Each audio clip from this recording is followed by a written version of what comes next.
에베소서 4장 22절에서 24절까지입니다. 에베소서 4장 22절에서 24절 우리 한 목소리로 읽도록 하겠습니다. 너희는 유혹의 욕심을 따라 썩어져가는 구습을 따르는 옛사람을 벗어버리고 오직 너희의 심령이 새롭게 되어 하나님을 따라 의와 진리의 거룩함으로 지으심을 받은 새 사람을 입으라. 아멘. 새 사람을 입으라는 제목으로 하나님의 말씀을 나누겠습니다. 에베소서는 서기 62년경 바울이 로마의 감옥에 갇혔을 때 교회에 관하여 쓴 옥중 서신서입니다. 1장에서 3장까지는 우리를 구원하여 만물을 다스리는 예수님의 몸된 우주적 교회로 부르시고 예수님을 중심으로 연결하여 하나님이 거하실 성전으로 성화되게 하신다고 합니다. 그리고 4장부터는 그렇게 예수님을 머리로 온 우주를 통일시킬 교회인 우리가 살아가야 할 마땅한 삶에 대해서 말씀하십니다. 오늘은 4장 후반부 말씀을 함께 읽어가며 그 의미를 살펴보고 공부하는 시간을 갖겠습니다. 17절부터 18절 우리 함께 읽겠습니다. 그러므로 내가 이것을 말하며 주 안에서 증언하노니 이제부터 너희는 이방인이 그 마음에 허망한 것으로 행함같이 행하지 말라. 그들의 총명이 어두워지고 그들 가운데 있는 무지함과 그들의 마음이 굳어짐으로 말미암아 하나님의 생명에서 떠나 있도다. 아멘. 바울은 지난 4장 1절에서 16절까지는 교회 안에서 성도들 간의 연합과 성화에 대하여 권면을 하였고 17절부터는 그 성도들의 개인적인 생활의 원칙에 대하여 이제 권면하고 있습니다. 따라서 여기에 그러므로는 하나님께서 너희를 연합되게 하고 성화되게 하심으로입니다. 하나님께서 너희의 성화를 이루어 가실 것이므로 너희는 그 인도하심에 따라 다음과 같이 행하라고 권면하고 있는 것입니다. 우리가 성경의 권면이나 명령을 들을 때 주의해야 할 것은 율법적으로 듣지는 말아야 한다는 것입니다. 율법은 구약에서 구원을 받기 위하여 내가 행해야 할 하나님의 말씀을 말합니다. 그러나 우리는 하나님의 거저 주시는 은혜로 예수님을 믿음으로 칭의를 받아 구원이 이미 시작되었습니다. 이제 우리는 어떤 율법을 지킨다고 구원을 받고 그렇지 못하면 구원에서 탈락되는 것이 전혀 아닙니다. 따라서 하나님의 권면이나 명령은 구원을 받기 위한 율법으로 듣지 말고 구원받아가는 하나님의 자녀답게 살기 위한, 즉 예수님처럼 성화되어 가기 위한 가이드로 들어야 할 것입니다. 구원은 우리의 노력으로 받는 것이 아니지만 구원받은 자답게 살기 위해서는 우리의 노력이 반드시 필요합니다. 구원받은 자는 당연히 구원받은 자답게 살고 싶어서 노력하고 싶어 합니다. 또한 그렇게 노력하는 방법은 이처럼 성경에서 하나님의 권면이나 명령의 형식으로 우리에게 주어지는 것입니다. 그래서 17절에서 사도 바울은 주 안에서 증언하노니 하면서 이 권면과 명령이 하나님의 권위를 가지고 하나님의 이름으로 주어지는 것이라고 선언합니다. 한편 그러한 권면과 명령은 어려워 보여도 성도들은 순종만 하면 모두 행할 수 있습니다. 마법과 같이 당장은 아니라도 시간과 노력을 더한 순종과 훈련을 통해 결국 다 행할 수 있는 것입니다. 하나님은 행할 수 있는 일을 명령하시고 성령으로 함께 하시며 이를 행할 수 있는 성령의 능력을 더하여 주시기 때문입니다. 따라서 세상 사람들에게는 불가능해 보이는 여러 가지 도덕적인 권면이나 명령도 성도들에게는 어떻게든 가능하리라는 것이 우리에게는 또 다른 차원의 복음이 됩니다. 17절에 먼저는 이방인이 그 마음에 허망한 것으로 행함같이 행하지 말라라고 하십니다. 하나님을 모르는 삶은 허망하고 허무합니다. 하나님을 영광스럽게 하는 인간 본연의 목적이 없으면 허무할 수밖에 없습니다. 하나님을 배제하고 이 세상에서 자신의 행복이나 건강을 추구하는 것은 무의미합니다. 세상에서 이웃을 사랑하고 선을 행한다 할지라도 하나님을 모르면 허망할 뿐입니다. 이 세상에서 인간의 목적은 영원히 하나님을 영화롭게 하기 위하여 구원받아 하나님의 유업을 이을 상속자로, 아들로 자라가는 것뿐이 아니겠습니까? 거기에서 벗어나면 인류를 위하는 어떠한 멋있는 철학이나 종교나 이념으로 장식을 한다 할지라도 그 모든 것은 헛될 수밖에 없습니다. 18절에 하나님을 모르면 똑똑한 것 같아도 총명이 어두워지고 그들 가운데 있는 무지함과 그들의 마음이 굳어짐으로 말미암아 하나님의 생명에서 떠나 있다고 합니다. 여기서 총명은 인지하고 이해하는 능력인데 특별히 하나님에 대해 인지하고 이해하는 능력을 가리킵니다. 성령님이 주시는 믿음을 받지 못했다면 하나님을 인지하고 이해하고 믿을 수가 없습니다. 하나님에 대하여 무지하면 마음이 돌같이 굳어집니다. 여기서 굳어짐은 대리석보다 더 굳은 돌에서 파생된 말인데 뼈가 부러졌다가 다시 굳으면서 더 단단해지는 경결을 의미하기도 합니다. 본문에서 마음의 굳어짐은 죄로 인해 모든 감각 능력의 상실됨을 의미합니다. 죄를 반복하면 마음이 굳어져 영적 감각이 없어지고 양심이 없어진다는 말입니다. 그렇게 되면 당연히 구원받는 자가 얻는 하나님의 생명의 영생에서 멀어지게 됩니다. 19절 20절을 우리 함께 읽어보겠습니다. 그들이 감각 없는 자가 되어 자신을 방탕에 방임하여 모든 더러운 것을 욕심으로 행하되 오직 너희는 그리스도를 그같이 배우지 아니하였느니라. 하나님을 떠난 죄가 반복되어 마음이 굳어지면 죄에 대한 감각이 없어지고 자신을 방탕에 방임하게 됩니다. 여기서 감각이 없다는 말은 고통을 느끼지 못한다는 말입니다. 인간은 죄를 지으면 죄책감으로 고통을 느끼게 되는데 죄가 반복되어 양심이 무뎌지면 죄책감으로 인한 고통을 느끼지 못하게 됩니다.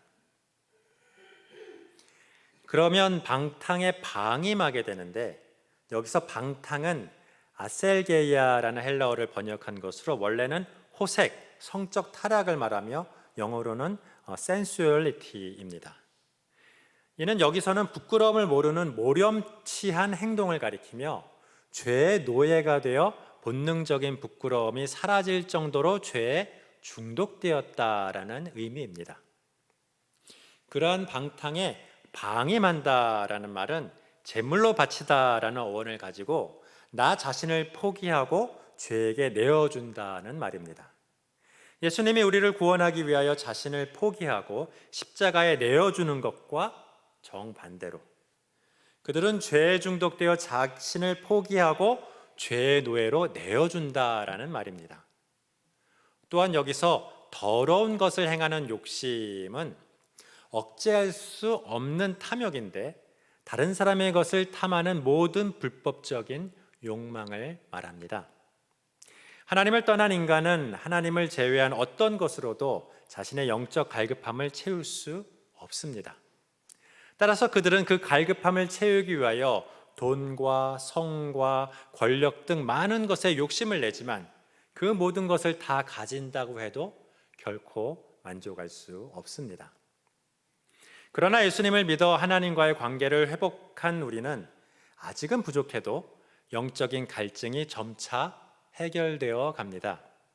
따라서 그러한 방탕에 방임하거나 더러운 욕심으로 행하지 않게 됩니다. 여기서 그리스도를 배웠다는 말은 단순히 성경 지식을 통하여 예수님을 알게 되었다는 말이 아닙니다.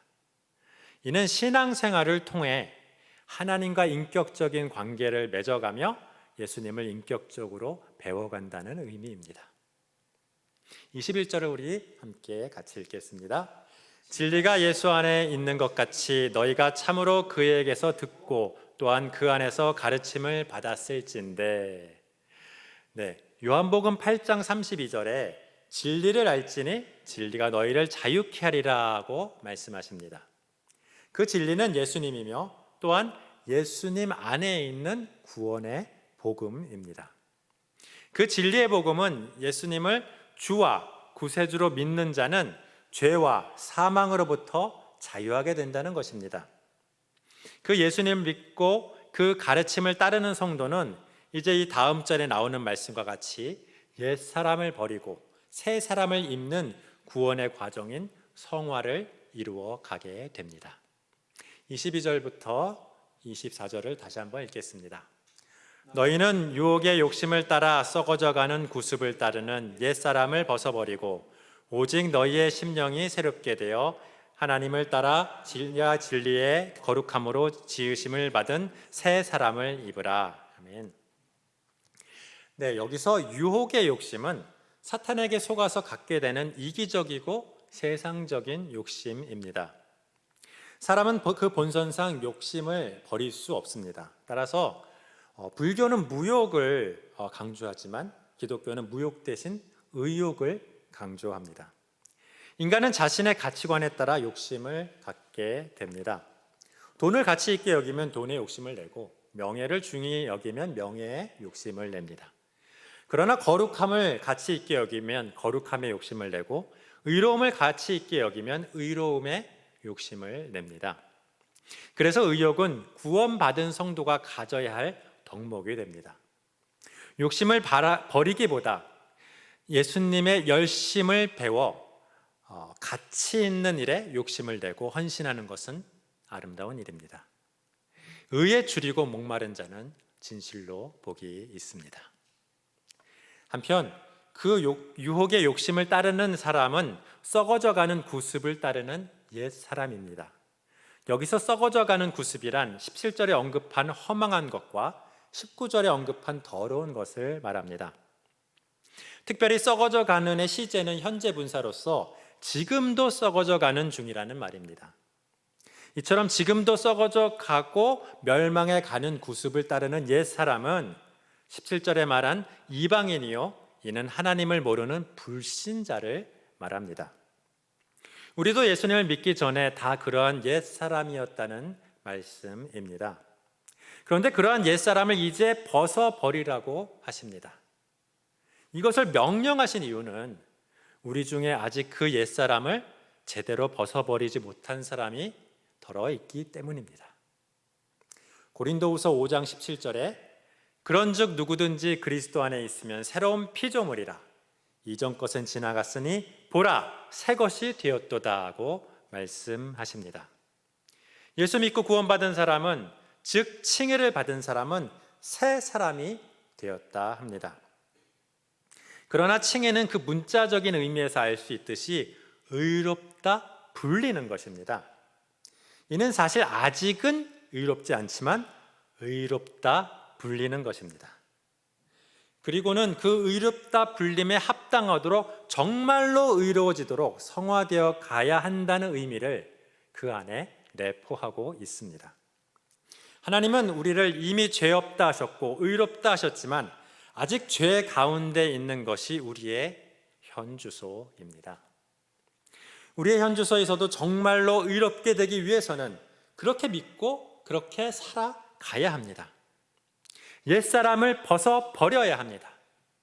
믿기 전에는 벗어버릴 수 없었지만 이제는 성령님의 능력으로 벗어버릴 수 있습니다. 그러나 벗어버릴 수 있다는 사실과 그 자격에 만족하지 말고 실제로 벗어버려야 합니다. 세상과는 다르게 살기를 결심하고 행동해야 한다는 것입니다. 그것이 옛사람을 벗어버리고 새 사람을 입는 것입니다. 바울은 이를 옷을 입고 벗는 것에 비유하여 표현합니다. 갈라디아서 3장 27절에는 누구든지 그리스도와 합하기 위하여 세례를 받은 자는 그리스도로 옷 입었느니라 라고 말씀하십니다. 여기도 구원받은 사람이 예수님과 연합하였다는 것을 옷 입은 사람으로 표현했습니다.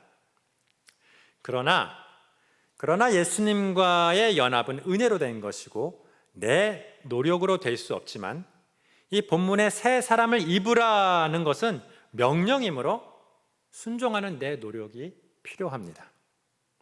예수님으로 옷 입은 사람은 이제 예수님과 연합한 사람답게 새 사람으로 옷 입으라는 명령입니다. 이는 옛사람의 특징인 죄를 벗어버리고 새 사람의 특징인 의를 옷 입으라는 말씀입니다. 여기서 의를 옷 입는다는 것은 그 상태의 변화가 아닌 그 행동의 변화를 말합니다. 23절은 그 새 사람으로 옷 입는 방법을 설명합니다. 먼저 심령이 새롭게 되어야 합니다.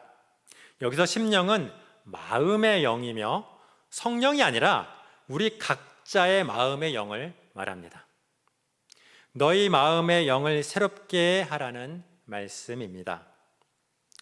로마서 12장 2절에는 너희는 이 세대를 본받지 말고 오직 마음을 새롭게 함으로 변화를 받아 하나님의 선하시고 기뻐하시고 온전하신 뜻이 무엇인지 분별하도록 하라고 말씀하십니다.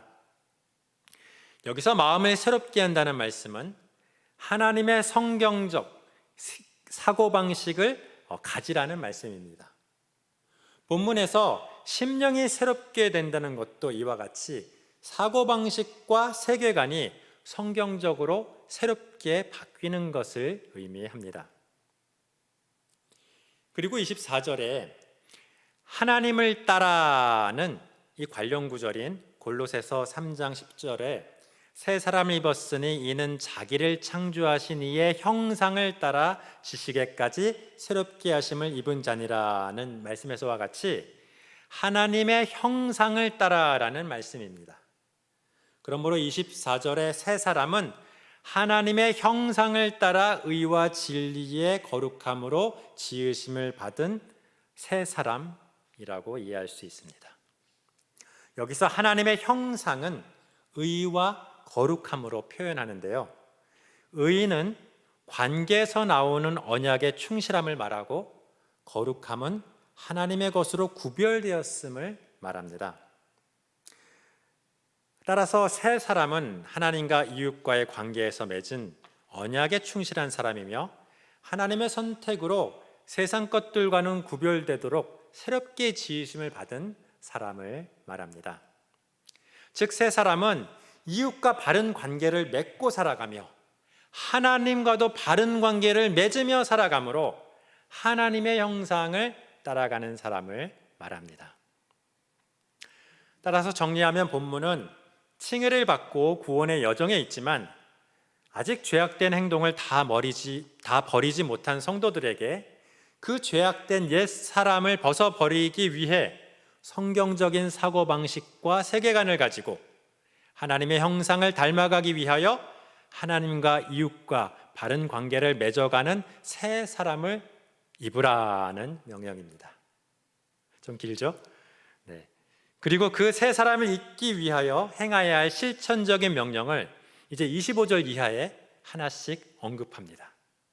이는 은혜와 믿음으로 구원받은 후에 하나님의 형상을 따라 예수님의 장성한 분량에 이르기까지 성화되어 가기 위하여 노력하고 순종해야 할 하나님의 명령인 것입니다. 이제 그 25절부터 27절까지를 함께 읽겠습니다. 그런즉 거짓을 버리고 각각 그 이웃과 더불어 참된 것을 말하라. 이는 우리가 서로 지체가 됨이라. 분을 내어도 죄를 짓지 말며 해가 지도록 분을 품지 말고 마귀에게 틈을 주지 말라. 아멘. 자, 먼저는 거짓을 버려야 합니다. 우리는 어려서 거짓말은 죄라고 배웠습니다. 그런데 좀 자라가면서 하얀 거짓말도 있다라고 배웠습니다.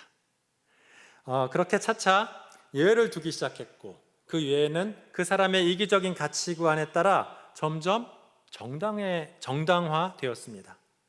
그러다 이제는 거짓말을 잘하는 것은 유능한 정치가나 사업가의 어떤 실력이 되어버렸습니다. 그러나 성경은 거짓을 버리라라고 말씀하십니다. 영화 라이어를 혹시 보신 분 오래전에 있다면 이거는 불가능합니다. 거짓말 안 한다는 것은. 네, 하나님의 명령은 세상 사람들에게 정말 불가능한 일입니다. 그러나 성령님이 우리와 함께 하셔서 그 이웃을 사랑하는 마음을 주시면 그 이웃에게 거짓을 말하지 않을 수 있습니다. 먼저 부모님과 배우자와 자녀에게 거짓을 말하지 마십시오. 그리고 교회 공동체의 지체들에게 거짓을 버리고 참된 것을 말하십시오. 뜨거운 것을 느낀 손이 머리에게 차갑다고 이야기하면 이는 문둥병이 든 것입니다. 다른 지체는 뜨거운 줄도 모르고 또 화상을 입게 되고 결국 그 몸된 교회는 병들어 죽어갈 수밖에 없습니다. 함께 살아가는 모든 이에게도 진실해야 하지만 특히 우리의 지체들에게는 더욱더 진실해야 이 몸된 교회의 그 생명을 유지할 수 있습니다. 구체적인 행동 지침은 우리가 주님께 기도하며 성경의 유사한 사례와 또 성령님의 인도하심에 따르는 것입니다. 다음은 분을 품지 말라 하십니다. 여기서 주의할 점은 분을 내지 말라 하시지는 않았다는 것입니다. 사람이 분을 내는 것과 화를 내는 것은 자연스러운 감정의 표현입니다. 하나님은 희노애락과 같은 감정을 느끼거나 표현하지 말라는 비인간적인 명령을 하시는 분이 전혀 아닙니다. 그러나 그 감정을 감당하지 못하여 죄를 짓지는 말라고 하십니다. 감정이 격하여질 때 마귀는 유혹합니다. 나를 화나게 한 저 사람을 사탄 마귀는 더 미워하게 하고 그냥 죽여버리고 싶다는 생각까지 넣어줍니다. 중요한 것은 이 상황을 영적으로 분별하여 우리를 파괴하려는 사탄의 유혹에 속지 않는 것입니다. 기도하며 사탄을 대적하며 화가 나도 사랑하는 마음으로 이해하고 용서하려 해야 할 것입니다. 그 분냄의 상대가 어떤 사람이 아니라 만약 어떤 사회나 자연현상이라면 정말 하나님만을 의지해야 할 것입니다. 지진이 나고 집이 무너져 화가 난다면 하나님께 부르짖어야 할 것입니다. 그러나 분을 내고 화를 내어도 죄와 파괴로 이끌어가는 사탄의 유혹에 빠져 함부로 행해서는 안 될 것입니다. 어떠한 경우에도 말이나 행동으로 폭력을 행사하지는 말아야 할 것입니다.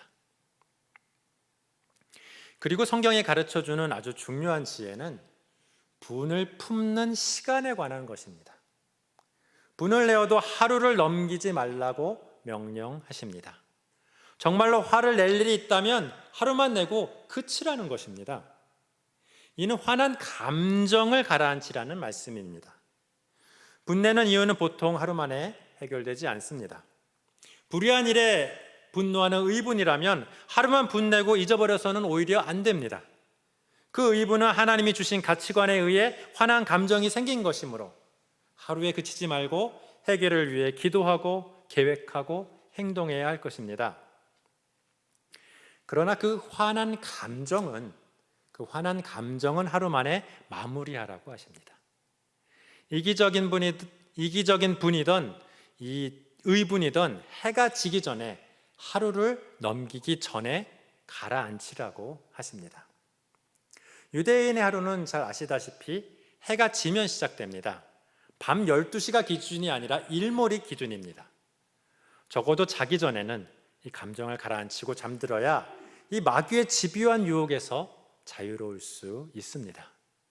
이를 위해 하루 종일 성령의 도우심을 구하며 가능한 이해하고 용서하려 해야 합니다.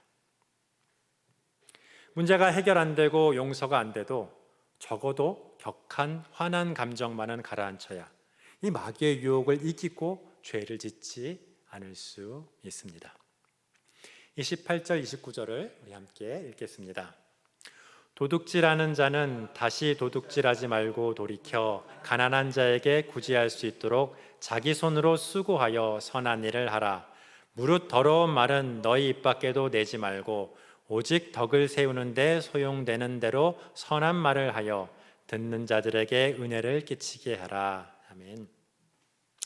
자, 그리고 이 도둑질하는 사람은 정직한 일꾼이 되어 구제하라고 하십니다. 요즘 물리적으로 물건을 훔치는 사람은 별로 없습니다. 특히 한국에서는 소매치기나 택배 물건을 훔치는 경우가 거의 없다는 것에 전 세계 사람이 놀란다고 합니다. 그러나 부동산, 주식, 보이스피싱 사기는 너무나 우리 주변에 많습니다. 전문적인 사기꾼이 아니라도 내 유익을 위해 다른 사람의 손해를 개의치 않습니다. 이렇게 다른 사람의 공로를 빼앗거나 불특정 다수에게 손해를 입히는 일도 도둑질이 아닐 수 없습니다. 성령이 임하시면 양심이 살아나고 당연했던 이 나의 잘못이 생각나게 됩니다. 성령님이 양심을 통해 주시는 생각을 버리지 말고 그 선한 생각에 따라 내 잘못을 버리시기 바랍니다. 세상에 맘 놓고 구제할 정도로 충분한 부자는 아무도 없다고 합니다.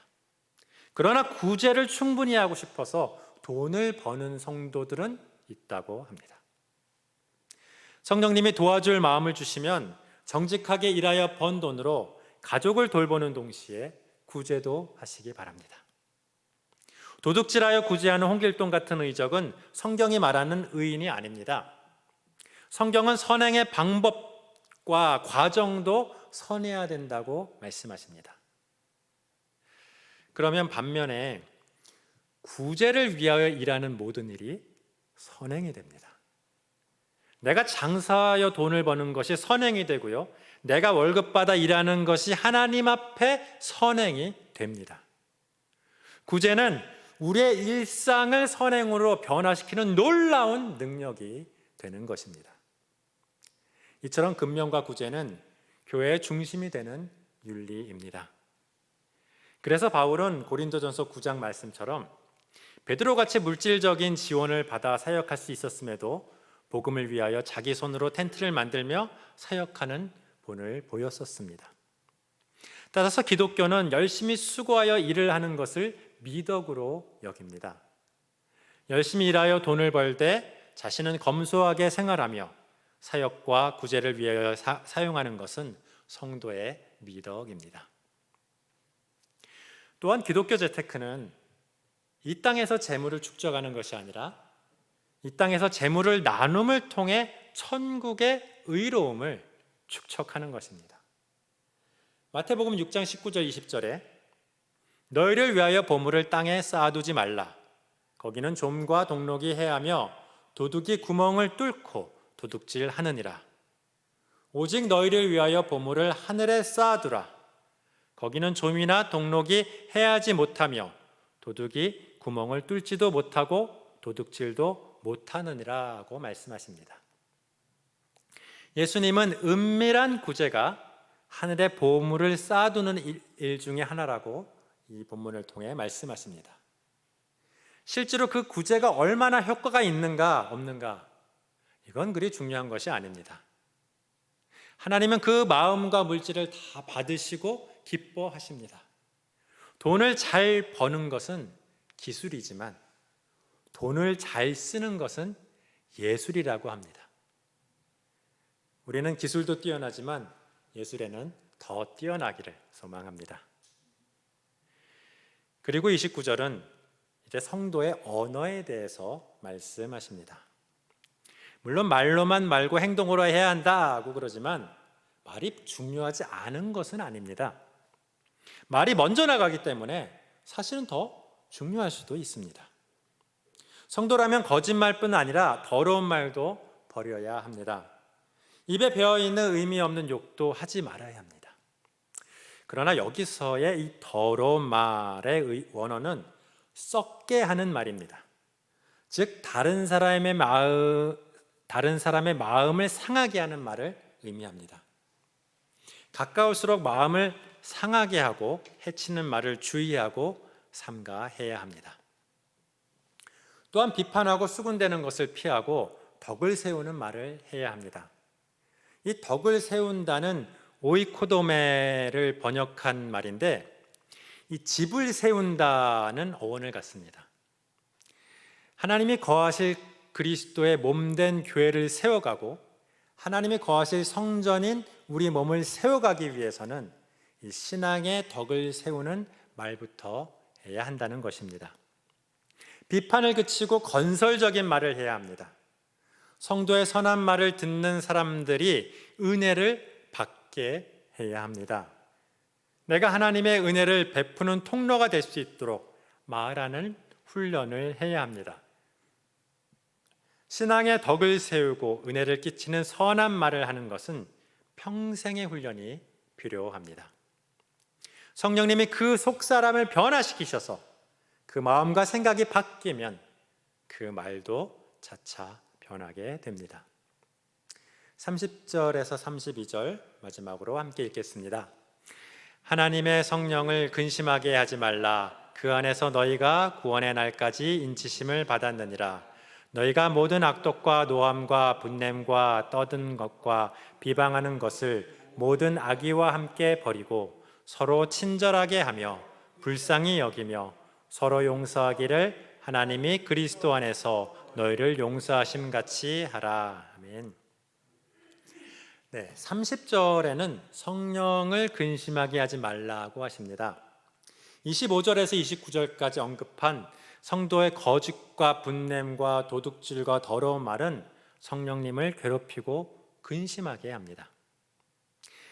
십자가의 핏값을 주고 건져와 아들로 삼은 이 양자가 아들답지 못한 말과 행동을 할 때 아버지의 심령은 얼마나 아프시겠습니까?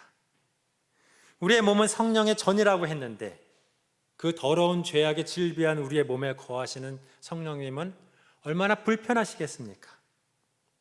칭의를 받고 구원이 확정되어 영화에 이를 구원의 날까지 성령의 인도하심으로 성화되어가는 우리는 이제 아들됨의 정체성을 깨닫고 자중해야 할 것입니다. 그리고 31절에는 모든 악의를 버리라 하십니다. 여기서 말하는 악독은 화해를 거부하는 오래된 원한입니다. 노함은 지피 탈 때 일어나는 불꽃과 같은 분노입니다. 또 여기서의 분냄은 관습적 만성적으로 품는 분노를 말합니다. 또한 떠드는 것은 나를 주장하려고 목소리가 커지는 그런 논쟁과 같은 것입니다. 그리고 여기서 말하는 악의는 이 모든 것의 근원이 되는 사악함을 말합니다. 모든 인간은 선하신 하나님을 떠나므로 이 사악함을 품고 있습니다. 이는 교육으로 가르치고 훈련해도 사라지지 않습니다. 그러나 거듭나서 성령님의 가르침과 책망과 충고를 수용하면 가능합니다. 악을 버릴 수 있는 것은 그리스도인의 굉장한 특권입니다. 그러나 악을 버릴 수 있는 것에 만족하여 안일하게 살지 말고 이젠 정말 악을 버리고 살아야 한다는 것입니다. 그리고 32절에 친절하게는 우리 옛날 개역 한글 성경에서는 인자하게라고 번역했었는데요. 이는 이웃의 일을 자기 일로 생각하는 마음의 상태를 의미합니다. 이는 마태복음 22장 39절에 내 이웃을 내 몸과 같이 사랑하라 하신 이 율법의 두 번째 요점을 행할 수 있는 마음입니다.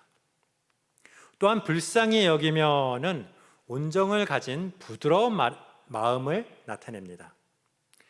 그리고는 마태복음 6장 12절에 우리가 우리에게 죄 지은 자를 사여 준 것 같이 우리의 죄를 사여 주옵시고라는 예수님의 주기도문을 의미상으로 인용하여서 하나님이 그리스도 안에서 너희를 용서하심과 같이 서로 용서하라고 하십니다. 용서는 사랑으로만 가능합니다. 나는 용서할 수 없지만 하나님은 하십니다. 우리가 예수님을 믿고 예수님의 사랑을 배워갈 때 그 사랑의 힘으로만 용서할 수 있습니다. 서로 사랑하여 불쌍히 여기고 용서하여야 비로소 우리는 하나님의 형상을 따라 의와 진리의 거룩함으로 지으심을 받은 새 사람을 입게 되는 것입니다. 이러한 축복이 저와 여러분 가운데 있기를 예수님의 이름으로 축원합니다. 이렇게 기도하겠습니다. 사랑의 하나님 아버지 감사합니다. 우리를 구원하셔서 영광스러운 교회로 살아가게 하심을 감사합니다. 이제 하나님의 교회답게 유혹의 욕심을 따르는 옛사람을 벗어버리고 하나님의 형상을 따라 새 사람을 입고 살아가게 하여 주시옵소서. 거짓과 도둑질과 더러운 말을 버리고 참됨과 선한 일과 선한 말을 하게 하여 주시옵소서. 더 이상 성령을 근심하게 하지 마옵시고 서로 친절하게 하며 용서하기를 하나님이 그리스도 안에서 우리를 용서하심 같이 하게 하여 주시옵소서. 우리의 능력으로는 할 수 없사옵니다. 오직 성령님의 능력으로 감당하게 하여 주시옵소서. 예수님의 이름으로 기도드리옵나이다. 아멘.